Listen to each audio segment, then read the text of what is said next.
what do you make of the news tonight that there seems to be a breakthrough?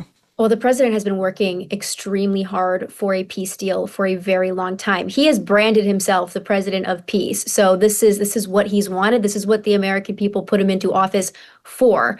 I think this would be a massive victory if it actually comes to fruition. There have been some back and forth, right? Initially, we thought we had a peace deal.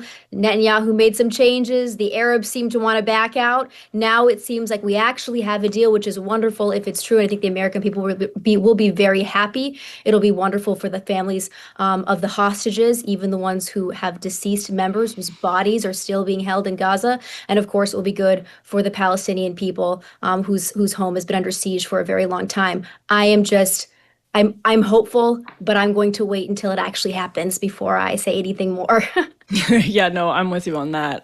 Let's say hypothetically that a week from now, we're looking in the rearview mirror and this deal does seem to have very much been settled. Let's say a month from now, let's say we're in the holiday season and it looks like this is a durable negotiation, which again, I share your skepticism towards, or healthy skepticism, I should say, towards. But if that happens, where do you think this raging debate among younger conservatives about America first and Israel, where does that go if this conversation fades into the rearview mirror? Do you think that makes a difference when we look at polling?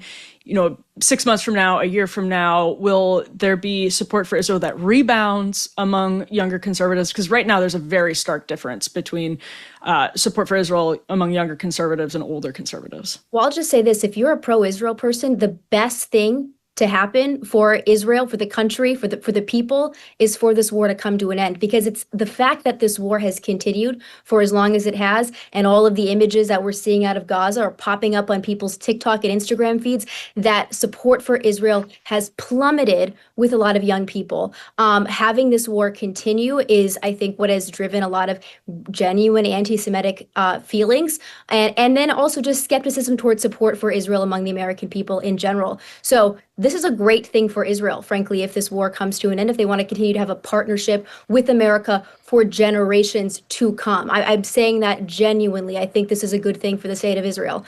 And I think that if this is no longer in the minds of everybody, it's not in the forefront, on the front pages of the news, that there could be a change of heart potentially. But if the longer it continues, I think the more that young people feel entrenched in their beliefs that Israel is a genocidal state. I'm not saying that, but that is the perception of many young people, especially because it's what is being promoted on social media, where young people tend to get their news from.